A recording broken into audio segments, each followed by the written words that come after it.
feel me? I appreciate that, dog. Thank you. Yeah. Oh, before we go though, pause. This is K100 Radio, man. You know what it is, man. I had to make sure I holler at the homie, man. The person who put all this together, man. The Internet Radio Meet and Sip over here, man. The homie DJ Mike Mars. Welcome to the broadcast for the first time, brother. Yes.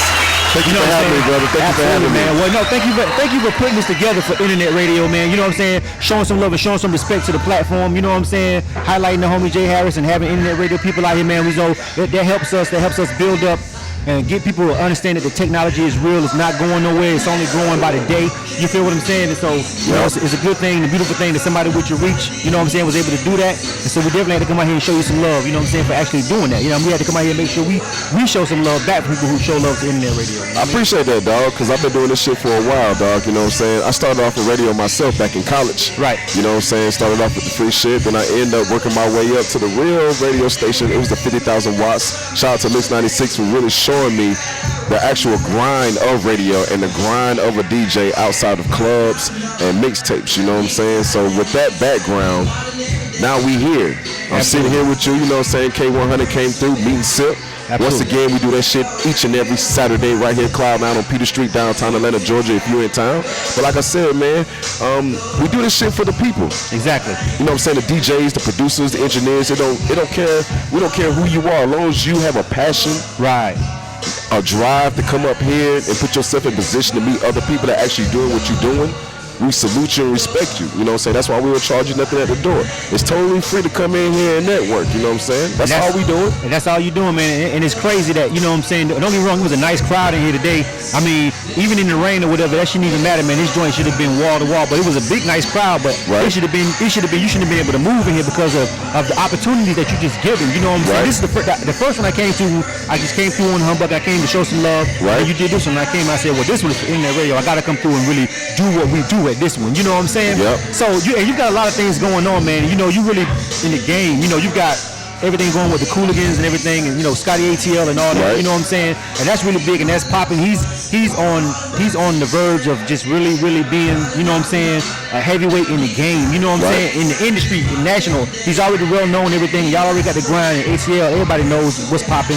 But on a bigger level, how's everything going with that and what's popping with that right now? I'll tell you the truth, what's going on with that, me and Scott have been down for like 3 to 5 years plus grinding, you know what I'm saying, trying to build the brand of Cool Club. Right. You know what I'm saying? When he called me and said, Mike Mars, I want you to be a part of this team, I understood right then and there, it was going to be a journey. Right. I understood right then and there, I had to build my brand as a DJ to complement his brand as an artist, you know what I'm saying? Right. Not only did I help him on stage, we collaborate behind the scenes when we making music, you know what I'm saying? Because at the end of the day, we're trying to bring the people the best product. Exactly. And speaking on the best product, we have the best product right now. It's called the Cooligan. On Monday, it's dropping on live mixtapes. Teamed up with DJ Scream, you know what I'm saying? Shout out to DJ Scream, Hood Rich. Right. You know what I'm saying? DJ Mike Mars. We're going to give you this Cooligan project by Scotty ATL. He got people like B.O.B. on the project, Devin the Dude, legends like 8Ball, you know what I'm saying? Right. Not to mention real underground artists like Currency, aka Spitter, jumped on the remix to Cloud9. Salute Spitter. Right. You know what I'm saying? We've been playing Cloud9 since we've been playing it for a long time. Hey, dog, we've been pushing it for a long time. Shout out to DJ Too for producing the record. Right. You know what I'm saying? That is a powerful record. If you listen to the record, you hear that Usher sample in the background. Dun, dun, dun, dun. Right. That shit go hard, yeah, dog. it's a dope record. You know what I'm saying?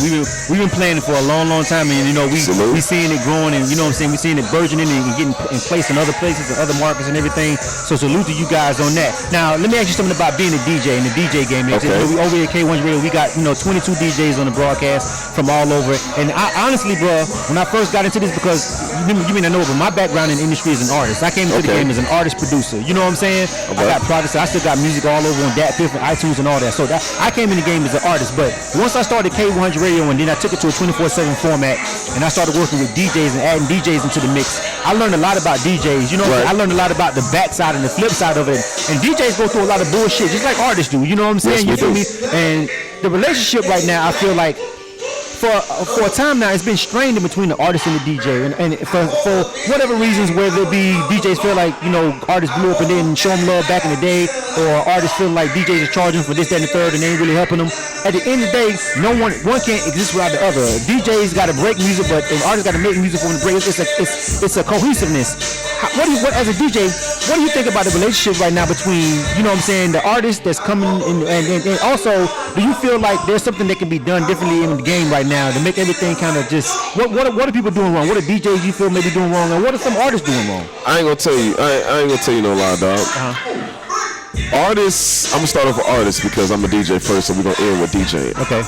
But artists, they coming off wrong at the wrong times. Like, I'm gonna be honest with you, when a DJ is DJing a major club, right? Because a lot of artists like to seek the DJs who's doing the big clubs, or the DJs that's on the radio, right? You know what I'm saying, doing the 500 to 1,000 capacity clubs, you know what I'm saying, rocking this shit. Right. They want to approach those DJs at a bad time. A DJ work by the second, not the minute, right? Not the hour. We work by the second, baby. You know what I'm saying? So in today's market, we got a minute and 30 seconds to play a song. So cut that in half because I got to find the next song. Right. So you know what I'm saying? So I don't really have enough time to hear you tell me you got the hottest record in the world when everybody else done told me the same thing. That's like going to jail saying you're innocent. Right. You know what I'm saying? Everybody done heard that story. Right. You know what I'm saying? So that's why I created Meeting Sips, so you can be a DJ before you get to the nightclub. Right. You know what I'm saying? And develop that relationship and also hear that music before you get to the nightclub, because in a nightclub setting, the club owner don't really want to hear the DJ play anything brand new, to the point where people got to stop and listen to the record. So how do you, okay, it has to start somewhere. I'm very glad you said that. So since breaking a record has to start somewhere, some DJ somewhere has to say, I'm playing this and no one's ever heard it, but I'm going to play it until you motherfucking people remember it. I'm going to play it every time I come to my set, right? Where does that start, and what makes you pick a song? It ain't Jeezy, it ain't Hov, it ain't YG, it ain't whoever, it ain't nobody, but you're going to and you're going to play this until people like it. Well, you got two types of DJs. The DJs with the balls and the DJs that's going to watch the other DJs with the balls. You know what I'm saying? The DJs with the balls. Round of applause. You know what I'm saying? The DJs with the balls, we're going to play that record before 12. Let's say, for instance, if the capacity of the club is 500, if I got 100 people in the club before 12, I might test that record out then. Right. You know what I'm saying? If majority rules out of 100 people, then that record might see some daylight after 12. You know what I'm saying? I'll slowly but surely try to work it into the set. But then you only play the hook or a verse in the hook. You know what I'm saying? And you got to complement it with a record before it and a record after it, so it can kind of smoothly blend in transition-wise to the next song without throwing the people off beat. You know what I'm saying? Right. So if you do things like that, you have a good chance of breaking a record. Now with the DJs without the balls, they wait till the DJs with the balls play those records. Right. They might be in the club chilling with their girlfriend or homeboys or something, hear a record, you know what I'm saying, and just pretty much watch the crowd and see how they react to it. Right. If it's a great response, they're gonna walk up to the DJ booth trying to find out what that record was. Right. You know what I'm saying? And nowadays you got smartphones, all you gotta do is Shazam. You know what I'm saying? And bam, it's right there. Right. It's in the palm of your hand. If the artist is on their ground enough to even have it registered and have it to the point where Shazam can register, and that's a whole nother conversation for indies and people coming up. But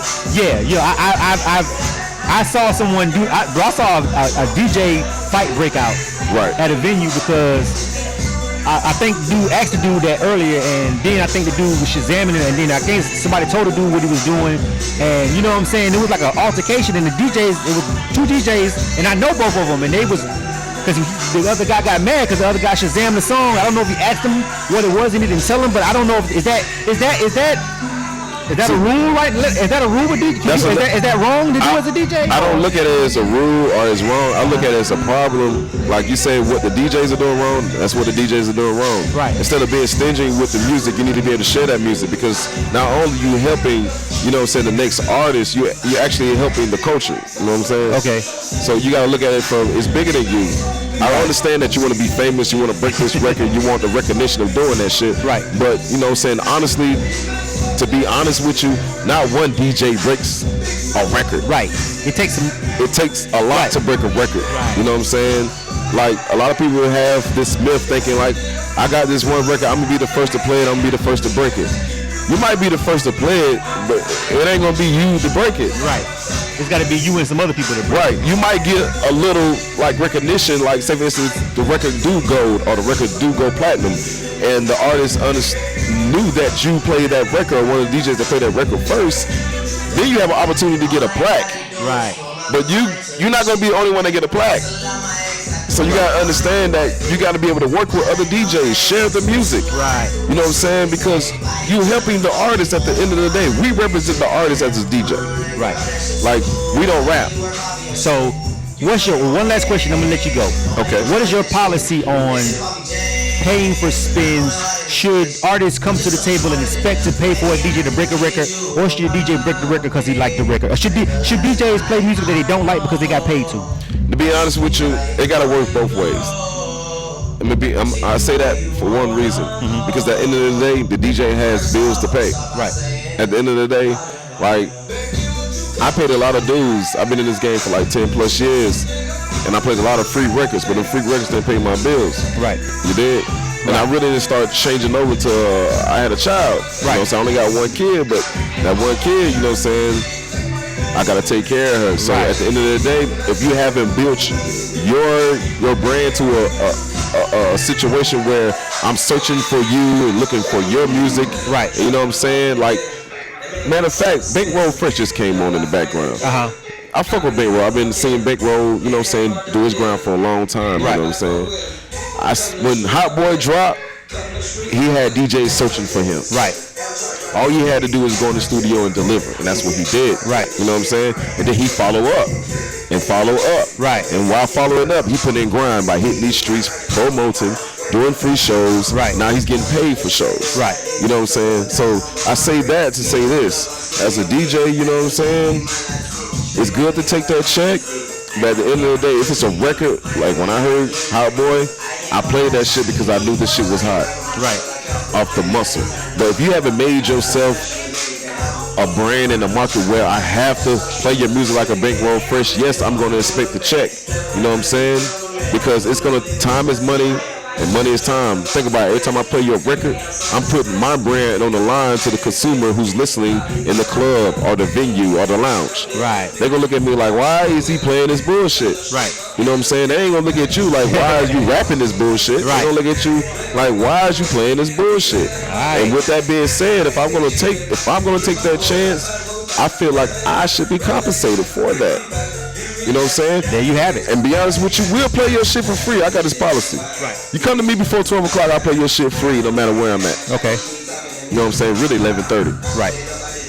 You come in there like P. Diddy after 12 o'clock, Diddy bopping. Not gonna happen. I want that Diddy Bobby check. Yeah. You're going to have to Diddy Bop that shit right out your wallet. That's how it rolls. Like, if you want your shit played, come develop a relationship with me first. Right, exactly. You know what I'm saying? Don't roll up on me expecting me to do some shit because I'm a DJ and you're an artist. I can't listen. I'm just letting them talk because you listen to somebody who's out here, who's got a rep, who's grinding, who's in the game.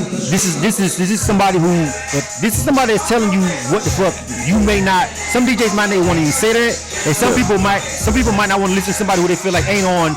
Maybe he ain't. No, this is somebody who you know. If you know about DJ Mike Mars, you know about what's going on in Atlanta. You know about what's going on right now. You know he's somebody who you need to listen to. This goes for the artists and this goes for the DJs with no balls. You guys too. You know what I'm saying? Listen to the homie, and this is like real talk. You know what I'm saying? I wanted to make sure I get him, talk to him, and ask you that. I try to ask every DJ that because sometimes it varies, but in general, that's pretty much the central theme with most DJs who are actually working, who actually get paid for this shit, who actually are in a position to break a record or to at least get it heard in front of a massive crowd. You know what I'm saying? Who are doing gigs with packed out clubs and venues. If they drop a project, it gets downloaded, it gets sometimes bought if y'all selling it or whatever.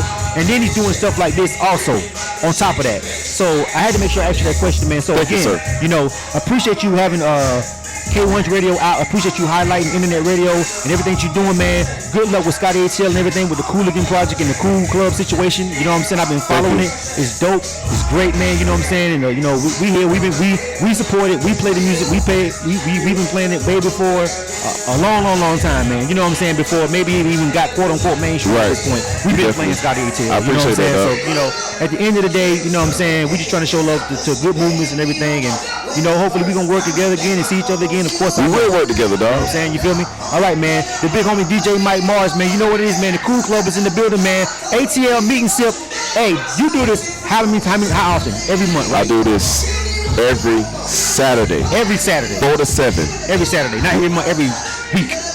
Every week, every Saturday. 177 Peter Street, right here at Cloud9. Meet and Sip. That's meet, letter N, and a sip. Make sure you follow us. What's the hashtags and all that? That's the hashtag. Meet and Sip. Meet and Sip. All right, Meet and Sip. You're right. Let's do it. I'll make sure. I thought my we went to sleep. We've been talking so long. The computer was about to go to sleep. Yeah, that's a cool, good though. conversation, man. Yeah, yeah. This is gonna be on YouTube. Hey, if you're on YouTube, free game. I'm gonna game. think you need to PayPal me something.